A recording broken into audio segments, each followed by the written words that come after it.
This week, Billy Boatright is with us to talk about imposter syndrome and social engineering. Then, in the security news, FBI seizes one of the biggest stolen credential markets. Is catching ransomware the baseline for detection and response? Potential outcomes of the U.S. national cybersecurity strategy? Thieves are using headlights to steal cars. China wants to censor generative AI. Flipper Zero banned by Amazon for being naughty. Tesla sued for snooping on owners through built-in cameras. All that and more on this episode of Paul's Security Weekly. This is a Security Weekly production for security professionals by security professionals. Please visit securityweekly.com/subscribe to subscribe to all the shows on our network. Broadcasting live from G-Unit Studios in Rhode Island, it's the show where exploits run wild, packets aren't the only things getting sniffed, and the cocktails flow steady. It's Paul's Security Weekly. When organizations face poor web performance, challenges building modern applications at scale, or need to reduce operational and development costs, they turn to Fastly. Fastly's distributed edge network means your business can unleash its growth potential without worrying about scaling your infrastructure, whether growth of users, transaction volume, or geographic expansion. Get the speed, security, and edge cloud innovation you need to deliver profitable and engaging experiences. Visit securityweekly.com/Fastly for more information or to speak to an expert. An international star of stage, screen, and television, his hair was worshipped as a god by a small South American tribe. It's Adrian Sanabria. Ah, there's the hair. Since you said that, I had to let down the hair. Well, yeah. Right on cue, though. It's got rain now. Their entire land is now covered in rain. Not Paul's Security Weekly. Now turn the fan on. Oh, sorry, I couldn't hear you, Mandy. I said your tribe. Can you hear me now? Okay. I can hear you. So your tribe is now deluged with water because you let your hair down.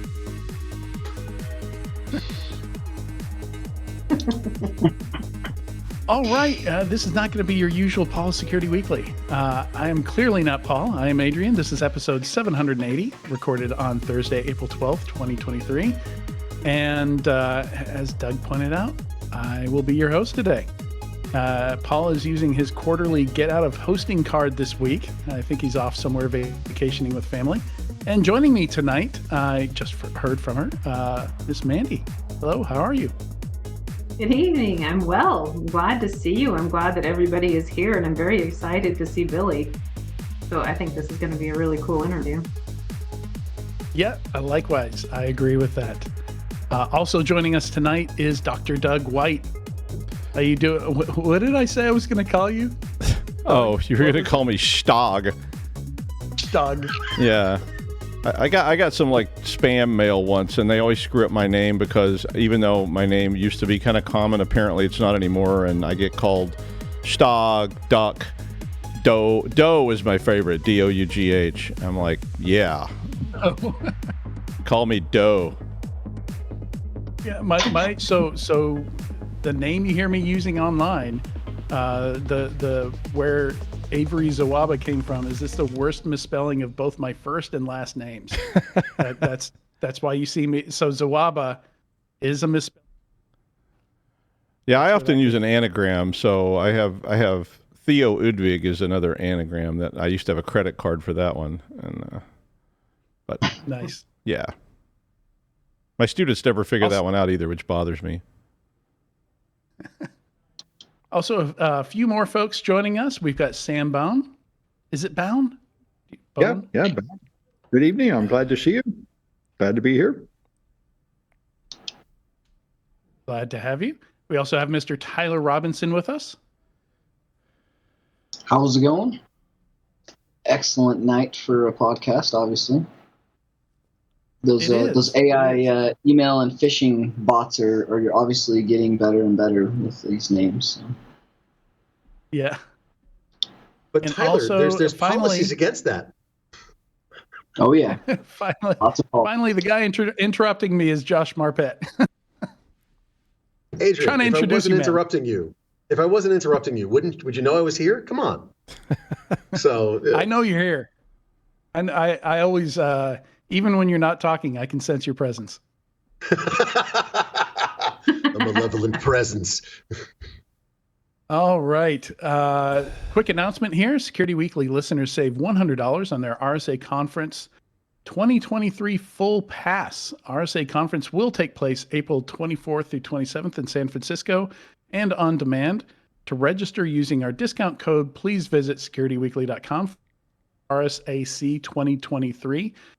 And, use the code 53UCyber. That is 53, the letter U, Cyber. We hope to see you there. If you don't already have plans, good luck. Hotels are probably filled up. Airbnbs are probably doable. Or maybe you already have plans and just haven't grabbed a ticket yet. But you can go ahead and do that now. All right. Today, we talk with Billy Boatright about conquering imposter syndrome. And we're probably going to get to chatting about social engineering as well, because they somewhat go together. Billy was once a top-ranked flair bartender, but a crippling illness that led to hundreds of surgeries cut that career short. He found social engineering as a new career and has given several popular talks at DEF CON about both social engineering and imposter syndrome, which led to a book about imposter syndrome as well. Welcome, Billy. Thank you for having me. Good to have you.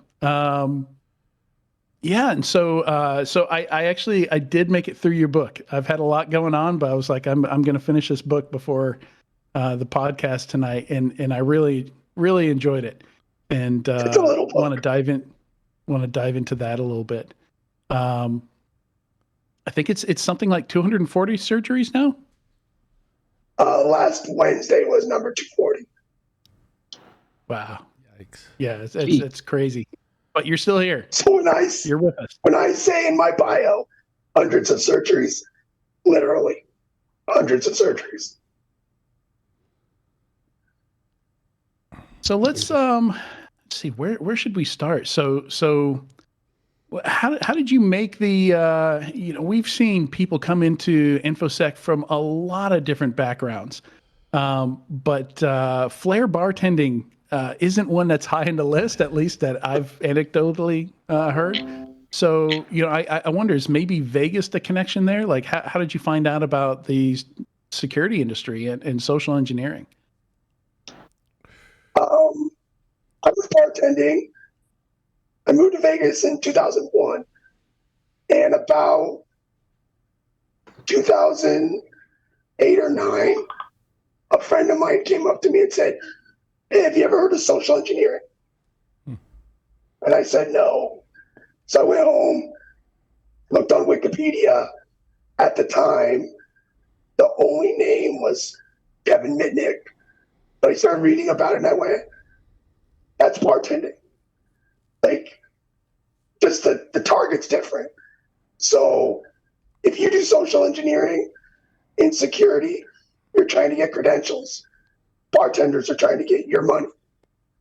So it's just a different target. You do the same things to get there. So I was like, oh, I've been doing that for nearly a decade now.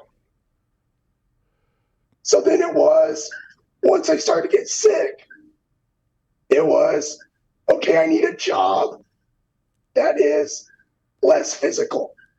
Okay, let me stack on some technical skills to this soft skill I've already got a decade doing.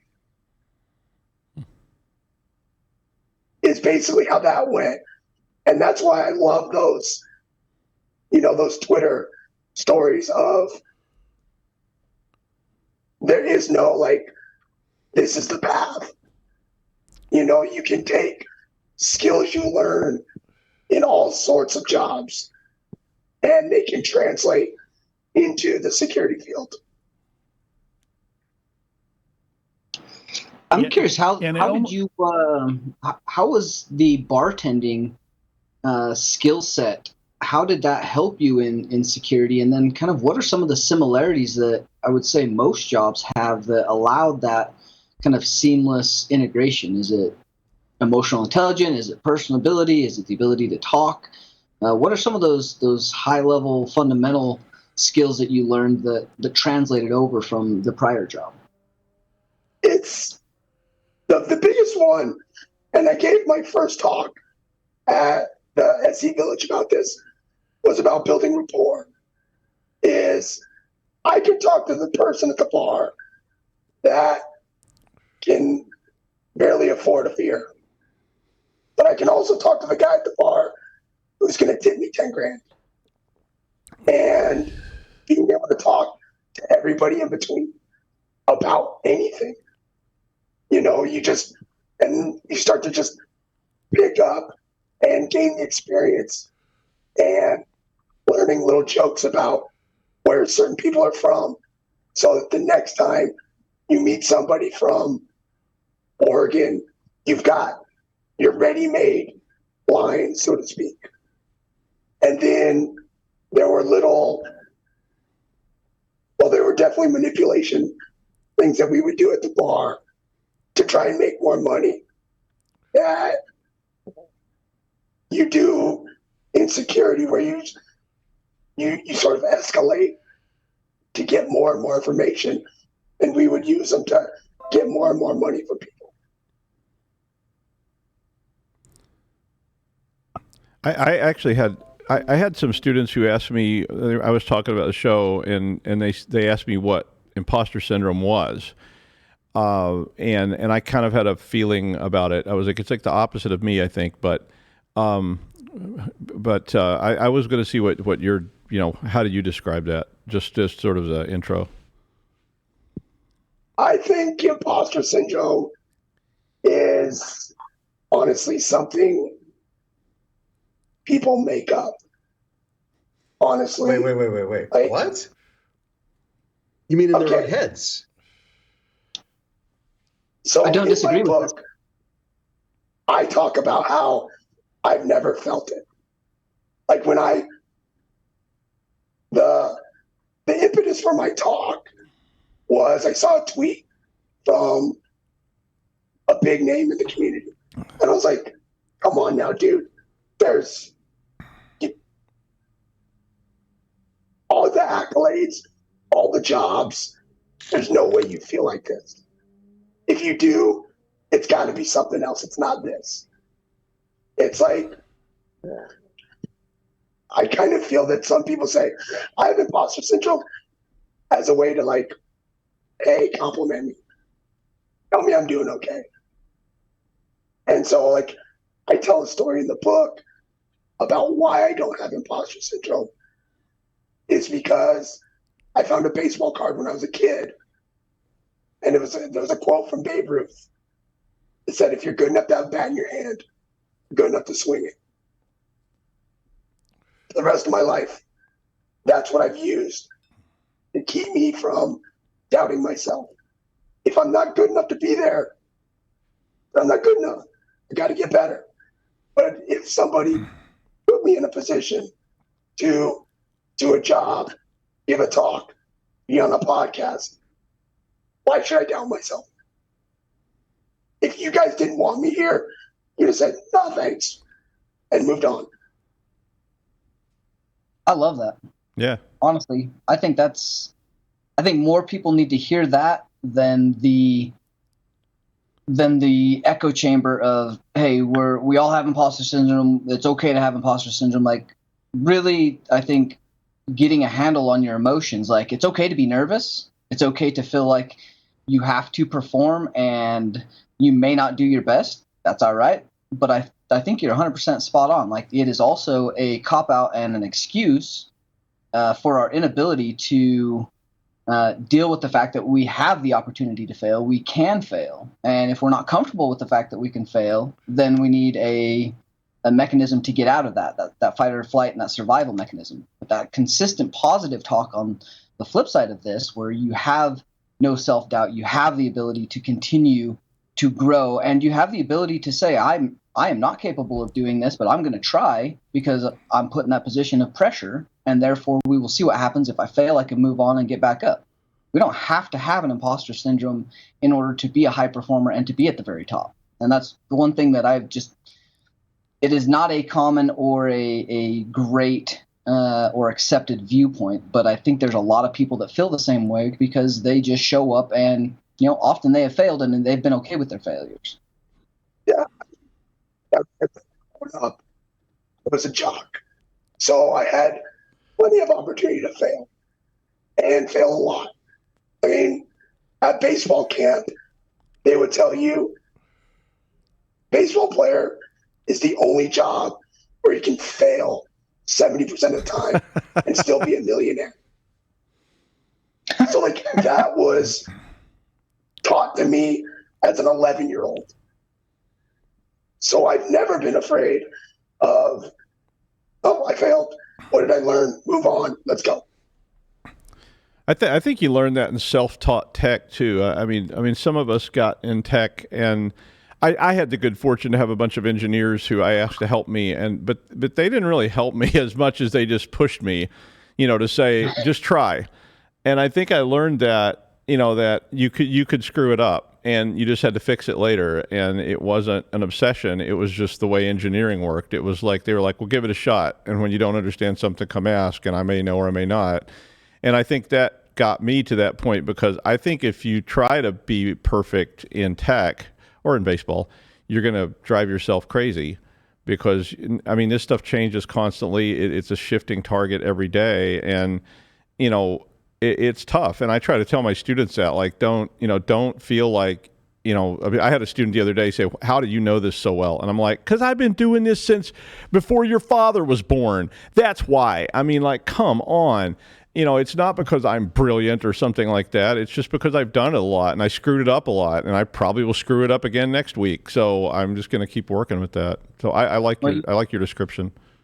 You remember the old BBS forums, right? Like all the old forums you grew up on, like you made a mistake all the time. You just knew to do your homework, and you only made those mistakes so many times because you didn't want to get berated and chastised by the veterans. So you just showed up, you learned. Like there's a lot of great sports where you are the solo player. Like wrestling was that for me. Like you show up, put your foot on the line, and guess what? You lose a lot, and you just learn to not like losing, but you have to do it. So that failure is commonly inherent, and you just do better the next time. Failure is part of life. Yeah. If you don't recognize that, you're not recognizing reality.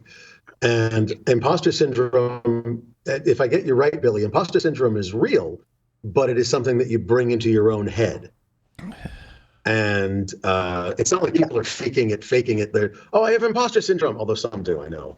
But it's something in their own head, and they put it in their own head. That I agree with, by the way. So does that make it real, or does that not make it real? If it's in their own head, it's made up by themselves. Mandy's going to say something. Well, is depression real? Depression is real, but it's in their own head. Okay, PTSD is real, but it's in their own head. It's something that, however, you do have a little more power over than things like PTSD or depression. Imposter syndrome is something that when you doubt yourself so significantly that you wonder why you are doing what you are doing. And effectively, that's the way I sort of define it, if that makes sense. And if you doubt yourself that much, then either you need to take a step back, because maybe you are honestly doubting yourself like, I have no idea what the hell I'm doing, or you need to take a step up and go, okay, I'm capable, I'm competent, shut the hell up, let's just get the job done. Well, I like what Pete, what Pete Townsend said. I think it was somebody describing Pete Townsend, but they said, Pete was the guy that if somebody said, "Can you play the kazoo?" he would say, "No, but I will be able to tomorrow." And, and he would come back and be able to nail it. So I know Mandy was going to say something. Go ahead, Mandy. Well, I mean, this brings up a lot of things from my view and perspective and experience. And I really, really, really value what Billy is bringing out on why he's able to share this kernel of information on why he doesn't have imposter syndrome and what he took that enabled him to be able to go, no, that really isn't something that I faced, and here's why. And on my side, it brings up a number of questions, because I think about the difference in each individual's upbringing, in your experience, how you were disciplined, what you were exposed to, what was expected of you, different survival set, and like me, like I identify as female, have been female my whole life. I was told constantly, I was literally told by my father, these words were constant from his mouth, that whatever I wanted to do, I had to be 10 times better than the men I was around so that I could be accepted and not chastised constantly. And so I had an extra level of like, not just perfectionism, but literally taking that in as, this is a man that I respect. I respect men. I understand this scenario. I understand that their thinking and their approach is different. So, all right, I'm willing to take that on, that I have to, and how I took it was, well, then I have to be 10 times better than they are so that I don't get kicked out and I don't get teased and I don't get put down and I don't get all these other things where I could see other guys, you know, like Tyler was talking about. It makes absolute sense to me that you see the thing, or like Doug was saying, you do it, then you realize, oh, I need to do it better. And there being kind of a difference for me on that, well, if I don't do it perfect the first time, I will not have a second chance. And I will be kicked out and I will be put down because I'm female. That was my perception. That was what I grew up with. And then I got success in different ways in being able to deal with that. So there was a part where I feel like imposter syndrome was very real and it was very learned. Whether or not I had self-esteem issues or not, it's that I was directly told constantly that basically you are an imposter and you aren't going to be as good as anybody else here. And even if you are better, you're going to have to prove it 1,200 times more than they will. And that is not me trying to degrade men. I don't have a problem with, like, I mean, that's just how it was for me growing up. So not that it was necessarily always a self-esteem thing. I thought that I was being intelligent and that I was being adaptive and that I was logically thinking through then all of these variables and accounting for them constantly. But it built in a part of huge imposter syndrome of knowing that whatever this special thing is that guys have, apparently I don't have it. And I'm going to have to face that all the time. And they won't be able to tell me what the difference is. I despise that. I despise that, Mandy. Not you. I despise that people did that to you. There are people that are different in various ways from each other. So one may be more analytical, one may be more intuitive. Everybody can be different from each other. Don't get me wrong. And I can say, well, you're more analytical, you might do better doing this, and you're more intuitive, you might be better doing that. That's fine. Don't get me wrong. That's totally fine, right? But saying you can't do this because you're female or you're disabled or you're this or you're that, that is just absolutely fucking despicable. Excuse my language. And that's artificially or externally imposed imposter syndrome. That's when you're trying to live up to and being told you can't live up to what other people are telling you.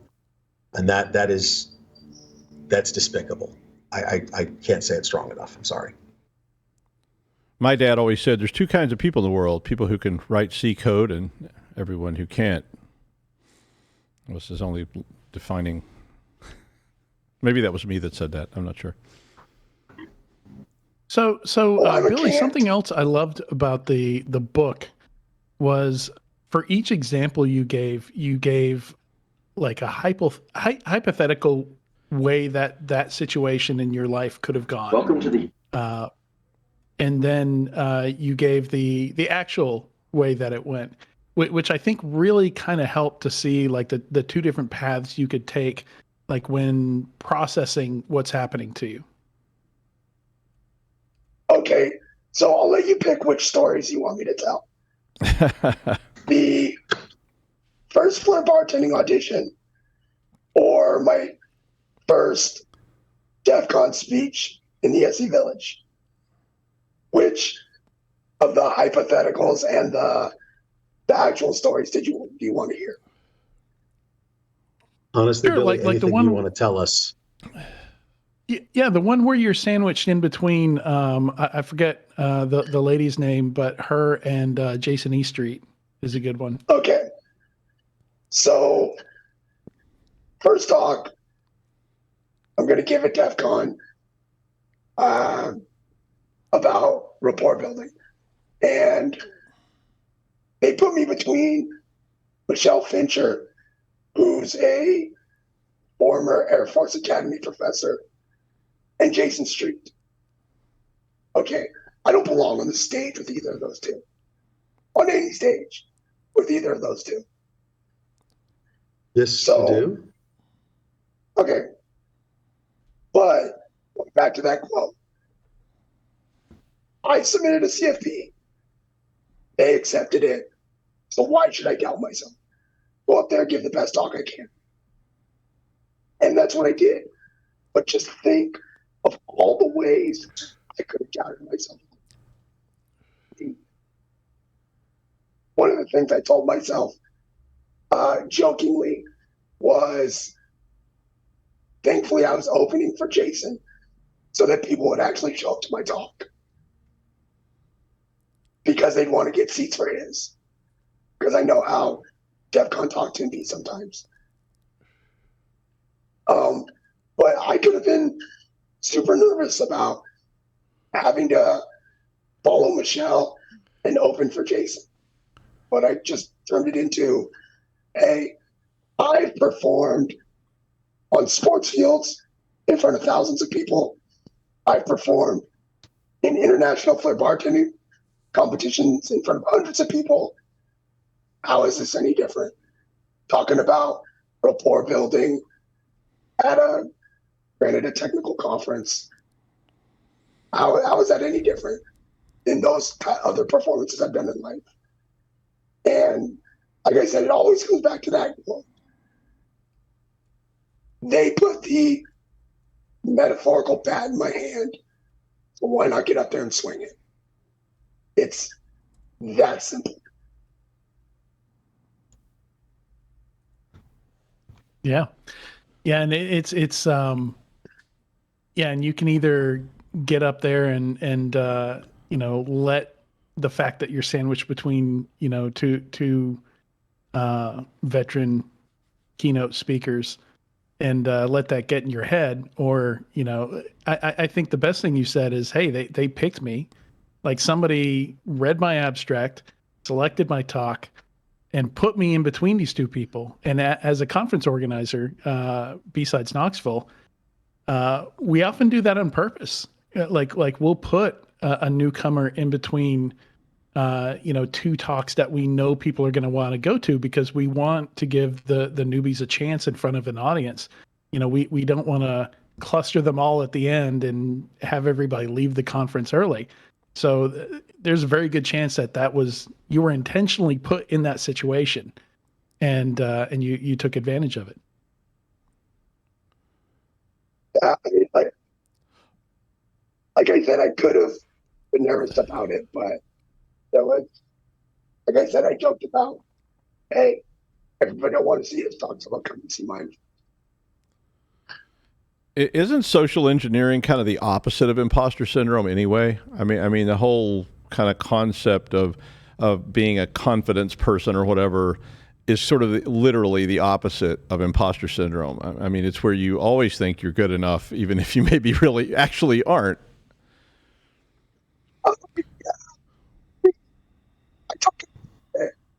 I don't have, I know what I'm good at, what I'm not good at. If I need to get better at things, I figure out how to get better. That goes back to sports days. For me, it's, I hit a curveball, take more batting practice. So sometimes it's a lot of like brute forcing my way through things, so I took a job doing mortgages back in like 06, 07. And it really helped me on corporate phone calls, how to ask the right questions to get to the right people, to get to the answers I needed for that job. And so it helped me in social engineering, making phone calls, knowing to talk to the right people, asking the right questions. So that's a big part of it, but also I think one of the cool things that you've done is once you started having to deal with this illness, you found ways to kind of create a character and use this what somebody might see as a weakness and might only think about in negative terms, and you saw the ways in which it could help you with that social engineering. So you not only, you've got two great things here. Like, you know how to ask the questions. Well, maybe let's say three. You've got the confidence from experience, in sports and bartending. Then you know how to ask the questions to get the information you want. And now you have, people's perception of you and how you can kind of use that against them. So maybe talk about that a little bit, about how, you're able to get away with breaking some rules because of how other people perceive you and your illness. So, February 2012, I was up to about 80 surgeries, and my doctor was going to retire, and he wanted to try a Hail Mary, and it failed epically. I spent 60 days out of the next 4 months in and out of ICUs.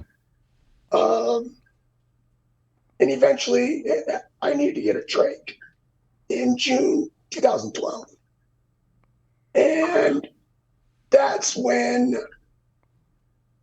my illness became very public. Before, I had surgeries, and if you knew me, you knew I was going through some things, but you couldn't tell. Well, you're breathing out a tube in your neck. It's pretty public. Can't hide that anymore. And there was one time I was going to a concert with my wife, and I carry things with me, and they're wanding people before they go into the joint at the Hard Rock. I was like, oh crap, I've got a knife on me. In fact, it was a knife Josh gave me. And so I took it, put it in my backpack with my oxygen tank. I walk up, security stops me and says, no backpacks. And I lifted up my bandana and showed them my trach. And then I was hooked up to an oxygen tank. And they asked me to walk around the metal detector while they wanded my 500-pound wife and checked her purse and everything and made her walk through the metal detectors while I waited on the other side and never got searched. And I was like, that didn't really just happen. And so periodically I'd try that, see what else I could get in. I got a Leatherman into Clark County Courthouse by telling the officers that if I needed to adjust my oxygen, it's quicker for me to have it than to wait for them to get there. And they let me go with it, which I was kind of crazy, but here we are. Don't ask him about the TSA. Don't ask him about the TSA. And so I kept trying that a little more and more here and there. And then after the big Route 91 shooting here in Las Vegas, and they were talking about how the guy gets all these guns to his room without anybody noticing. And I went, wait, how can I do that? How can I get things in and out of places I'm not supposed to have them? And so about a month after that, I woke up from surgery one time and couldn't talk at all. Nothing. And I couldn't talk for 6 months. Didn't say a single word for 6 months. So I had to learn to communicate, either typing notes out on my phone or writing notes out on paper. And so one of the things I did in a talk was I put a lockpick set in a pen, just a simple big ballpoint pen. And no one's going to take away the pen of a kid that needs it to communicate with. So now I'm getting lockpicks into places that I probably shouldn't have lockpicks in.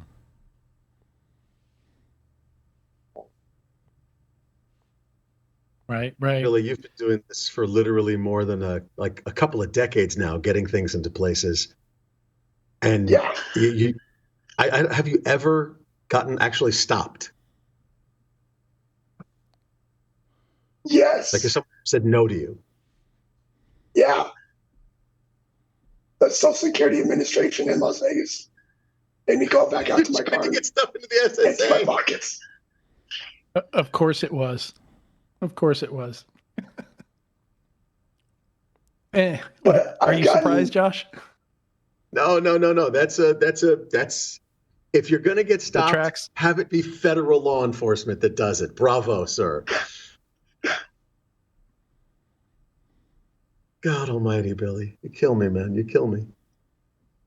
Yeah, the illness, taking advantage of it because it's so public,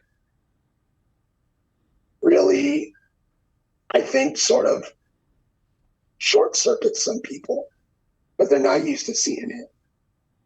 You know, like, how many people do you guys know that have trachs? Probably a pretty short list. Yeah. It's a good way of putting it. Short circuits people. That's a really good way of describing that, I think. Yeah, like I went to a concert one time, and my wife had bought my friend and I tickets, and we had to go pick them up at the box office. And I walk up and I write out a note on my phone and I hand it to him. And he takes my phone, starts typing back to me, and I tap on the window and I was like, I can hear. I can talk. And he was like, oh, I thought you were deaf. It's like, and then it made me think about like sort of my biases. It's like, how many deaf people are going to a Pennywise concert? Actually, that's not true. Some deaf people go to concerts because they love the feeling and the camaraderie of the people. So, I mean, but I get your point. But like, he immediately jumped to that. And so, like, had I needed to, I could have taken advantage of that as well because of, you know, what he was thinking about me.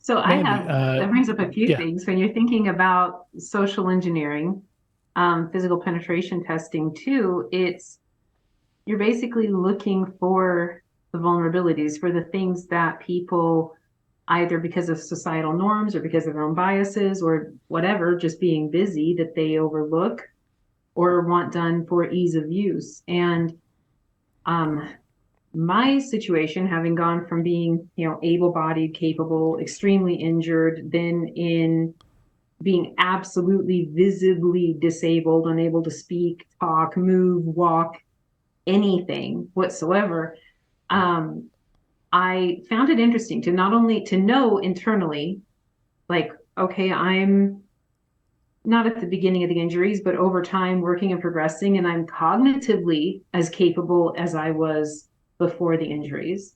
I'm intelligent, I'm able to do these things now. Because I can't speak or talk or walk the way that they were, how nice it would be, in my opinion, if more people approached me like it was a possibility that I was Stephen Hawking, instead of that I'm, a decaying vegetable in a wheelchair. Now, the other hand, I had to give up worrying about that. But I was curious with Billy, like once you started becoming visibly disabled or carrying medical apparatus and apparati, carrying your medical equipment, did you notice that more people were willing to divulge more information? And I will say that because my experience, especially in wheelchairs, especially when people automatically assumed that I was mentally incompetent, I found, plus I was not a threat to them. I'm in a wheelchair. And I genuinely have good motives toward people. I'm nice. And then I found a few things that either people were so desperate for someone to talk to, and I was a captive audience, so they would just share things, or they would not. They were fine with talking about whatever because they had already dismissed me as a non-threat. So I was curious with Billy, did you experience that too? And if so, did it help with your social engineering? Well, thankfully, I have a pretty good friends and family network that I haven't ever been like ashamed or nothing bad has happened because I've been sick. So when I've had to do physical stuff on engagements before, if I need to be a little bit more damsel in distressy, I don't mind. It's what the job requires. If I need to be a little bit more confident, I can be. If I don't have a voice, then I have to be very clear on the questions I write out so that I understand they have to take more time to help me. So they're ignoring other duties, other people potentially. But so that I can still get what I need. So it's because I've always had some level of physical ability, even with this. I'm able to play different characters a little easier than like where you were incapacitated in a lot of ways. So it seems to me like it's still the common thread among most social engineers and then in life as we're going through life. And I feel like I kind of want to separate out, never want to use a disability, and I'm not encouraging that anybody fake anything and create fraud, but there's a point too where I wonder the overlap, because with like social engineering, if it's Jason Street walking in and he's pretending to be a gardener whenever he's not, versus somebody who's using a wheelchair in order to gain access to somewhere that they're not supposed to be, versus me legitimately using a wheelchair and people divulging more information, it's there's a complex part there that plays on the morality and our social conditioning and then our individual biases, but also our, like, where is the line? Where are the lines on the ethics? And I would say partly on my personals, with my own view, is if somebody is, their set job is a professional physical penetration tester or a social engineer, and they are legitimately looking to figure out where a company is vulnerable, then is exaggerating a disability better or worse than exaggerating a profession or creating a fake key or anything else that is used in order to gain access? Well, I think that has to do more with what the client's risks are and what they're willing to, like, what they want you to test. So there are some things where, like, I cut open an oxygen tank and threaded it so that I can stick things inside it and carry it with me, even though it doesn't work as an oxygen tank. But I can carry 2 tanks, and I've got a storage tank and get things past security. Well, if that's not really in their threat model, it's not really something I use on a test. But is it moral for somebody who is not doesn't need an oxygen tank to put a nasogastric tube in, or to put a nasal tube in and use the exact same thing, but not have an actual oxygen tank because I don't need it, you do? I mean, is that moral? Is that okay? Is that what we're saying here? We're questioning the morality of using a faked disability for penetration testing? To me, I think there's a line. Yeah. So if you walk in and say boot and crutches, and you had an under the door tool in the crutch, right, I don't see that as bad. If you're going to go full wheelchair service dog, come on now. what are you really testing at this point? If you were going to go pregnancy belly, that I don't see a problem with that. Okay. I mean, so like, yes, I have a line.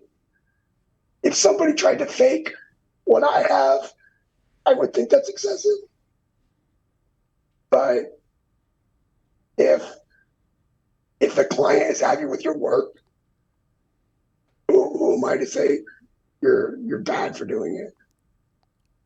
I mean, I think it partially comes down to a personal decision. Where I used to be a pen tester, we had one guy, like generally all the pen testers were expected to do social engineering, to do like the full gamut of services that we had. And obviously we had some folks who were better at some things than others. And we had one guy that did almost all the social engineering just because he was really good at it and got really excited about doing it. Whereas for other people, the ethics of it was made it hard for them to do. They didn't like lying to people, even though that this was the service they were hired to do. And we had one guy who was just ethically opposed to it, period, and just straight up said, "No, I'm not interested in doing any of that. Like there's no point on this line, this kind of sliding scale of, pretending you're from IT all the way down to pretending you're in a wheelchair, whatever might be on different points in that line." But yeah, he just said, nope, like integrity was just, the concept of integrity was just not something where he could, kind of slide it along that line. It was just like, he would lose, in his mind, he would lose his integrity if he did any kind of social engineering at all. And if that was 100% his thing, I have no problem. If it was, I don't want to lie to people. Okay. I think for me, it was when we were doing that kind of stuff, it was always about scope. It was what the client was comfortable with. And, we talked about things that, I get, and it was probably insensitive in some ways, but we talked about things like that, about using, disabilities or infirmities or what have you to try to manipulate security guards when we were testing, do the guards do what they're supposed to do and keep lock picks from coming in or hard drives from going out the front door and things like that. So it was about scope and what the client was comfortable with. And I do think that there has to be some sensitivity to that stuff, but it's also about what are you trying to test? So, I think that if you're trying to test, will the guards pick up on this? Like you were talking about, the music venues and things, you may need to do things like that. Well, and that's a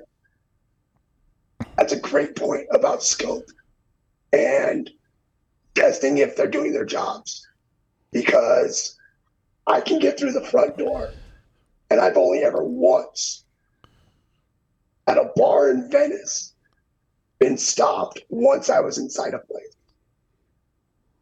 Because everyone else goes, oh, well, if he's already inside, he's already passed, it's all good.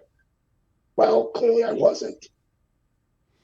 Yeah, only once have I ever been stopped again inside a place and been like, hey, no backpacks. And I was like, oh, it's oxygen. Oh, okay, cool. But like, that could be something that is testable.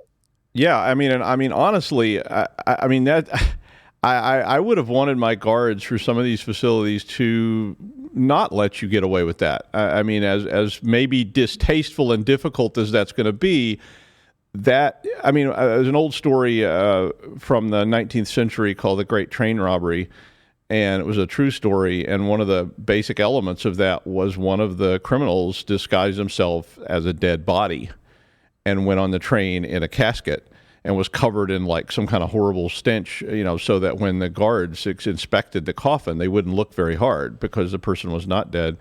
And when you're trying to protect national security assets or even just corporate assets, I think criminals will try anything and everything, and that morality that we all may say is crossing a line, criminals don't have that. They're going to do things that may be unethical and distasteful, and I want to be sure my guards are not letting a person bring a gun or a knife or anything, or in my case, it was usually taking things out. We didn't want people that had come in the building carrying information off site, and so I think it's great that you're able to test that kind of stuff, but I also think that everybody should look at their scopes and make sure they think about that stuff, even if it does have a little bit of a cringe factor to it, because maybe somebody is essentially faking something, but that's what a criminal is going to do. So to me, that starts to pull that stuff into scope. Absolutely. Mandy? I was gonna say, like with Dr. Doug's point and going to that, it actually, though it can be cringy and it's difficult and it's going to touch on different people's nerves in different ways, there is a part where I see it also as kind of a beauty that so many security researchers and people who focus on this really are pushing for the nuances of what needs to be done, where ethics do lie, what can be adjusted. And in that, I think they are working toward there being more equality between those who are disabled, differently abled, or have had a very different world experience, and getting down to you're looking for security in that line of integrity that applies to all equally. Does that make sense? I mean, I think it does to me. I don't want my guard treating anybody any differently than anybody else. And I mean, but a lot of times they would be uncomfortable with that sort of thing. And, and I saw a case, it was a TSA in Kansas City once, and they were literally disassembling this person's wheelchair, because this was right after 9/11 and they were really paranoid. But the truth is they probably needed to do that. I mean, that would be an angle. And so they weren't treating that person any differently. They were treating anybody else, as uncomfortable as that made everyone in the general vicinity. But that is how that kind of operation works. And so I agree with all the points. Well, and that, like for me, like when traveling, when using full wheelchairs and having a full federally recognized medical alert mobility assistance service animal and having medical paraphernalia whenever I go through TSA, it's a much different time experience. Mm-hmm. There's a lot more people involved. There's a lot more checking. There's things that get rejected. It's a whole, it is kind of a rigmarole. Mm-hmm. Personally, I respect that, and I don't personally have an issue with that. It's going to take more time because this is outside of the norm, and I'm grateful that airlines provide assistance and people to help push the wheelchair, handle the dog, get the gear, do the stuff, to get this back, put everything on the conveyor belts, do the extra. There's a lot more swabbing of all of the wheelchair components, all the medical components, the dog food, this, the that. It's a larger process, and it can be hard. It could be humiliating if I let it be. But on the other hand, I do value that they are looking for what could be a threat to other people and that criminals are using to their advantage. I never want somebody who is dealing with chronic health issues or has an absolute need and dependence to feel singled out and to feel humiliated. But I feel like I also had to take it as part of, this is how I re-enter society. This is part of me being treated the same as everybody else. Yep. And I also had dealt with a number of people who were disabled. And, I've got to say, this may be something people don't want to hear, but just because you're in a wheelchair or using medical adaptive devices or have a legitimate disability, it doesn't give you the right to not be a decent human to other humans as much as you can be. And there are persons that are in wheelchairs that are not good people. That happens. So I value that those things have to go on, and that, okay, so I have to allow a little bit extra time. Well, I also get the aided benefit of that. We do live in a society where those adaptations to account for that and for the time it takes and for the extra effort that is required, it does exist. How many places in the world does it not exist? And And it's, again, something that I love about the hacker community and about the information security researchers, because they're usually so willing to put themselves in another person's place and do have care about equality and ethics being taken care of. So it's a great, in my opinion, there's a lot of strengths within this community, not only the work from home features, not only the things that go on with the technology, but there's a lot of things with the mentality of the very curious hacker mindset that actually works in our advantage for differently abled people to be able to find a place like Billy has, taking his own background and skill and doing that. And so many other people are able to, just like me. It's the ultimate hack, right? I mean, that's hacking it to make it work. So it's like you work with what you got and make the best that you can with that. Hey, Billy, And got a find question people for who you. value it. Yeah. Hey, Billy, got a question for you. So I'm honestly curious. I haven't talked to you in a while, man, and I need to. I miss you. But what are you doing now? What's going on? Where are you? I'm in Las Vegas. And I know you're in Vegas. I mean, what are you doing? much the pandemic shut down my career. I mean, that's just, I was doing some work, and that came along and pretty much shut it down for me. And then when I got COVID and was in the hospital, that made things a lot scarier. And so I've been keeping my skills sharp on try hacking. I'm a firm believer that if I make the back of my baseball card look good enough, some company's going to overlook the fact that I need essentially 5 days off every month in the middle of the week. So I'm doing those things right now.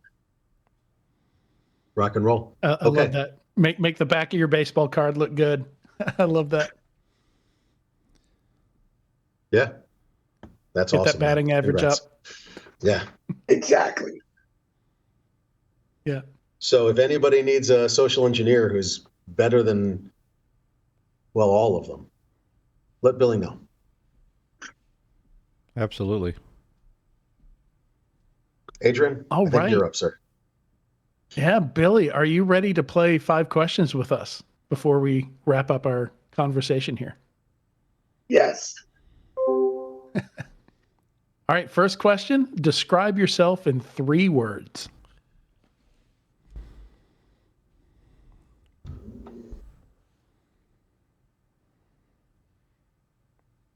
Tall, funny jock.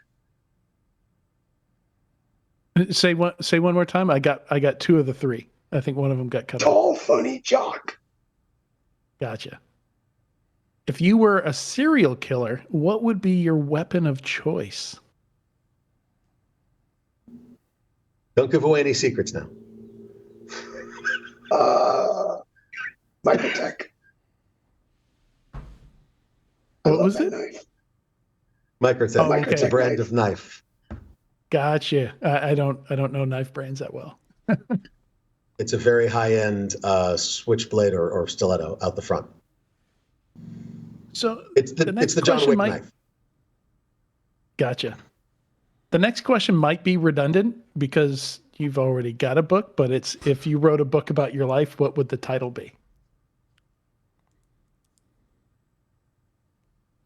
Immortal.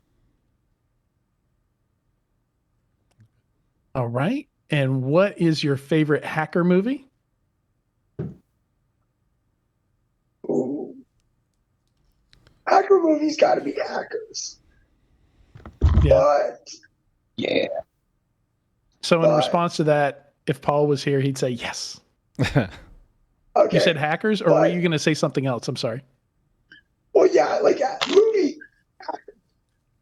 But there was a March Madness hacker bracket last year, and Artisan is my all-time favorite hacker in media. Leverage? Yeah. Leverage. Okay. A TV show.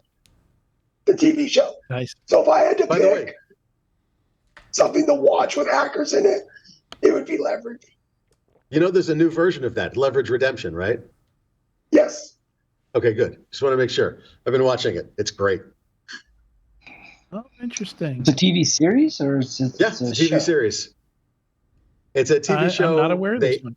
Aired it on one network for a while, and Leverage Redemption got picked up by another network. Brought back without one of the major actors in it, but they really did a good job. It's basically the hitter, hacker, grifter, thief, and mastermind. The old sort of trope about the gang that all the bad people that come together and do good. Right. Yeah, I love that show. All right, final question. Choose any celebrity to be your mom and dad. They can be living or dead, real or fictional.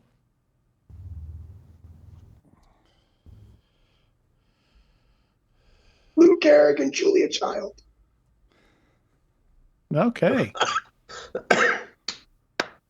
Very nice. I'm a Julia Child fan. I like that. All right. I think that's all we've got time for today. Billy, thank you so much for coming on to Apollo Security Weekly. It's been a great chat. Thank you for having me. All right. Stick around. We'll be back in a few moments with the weekly news.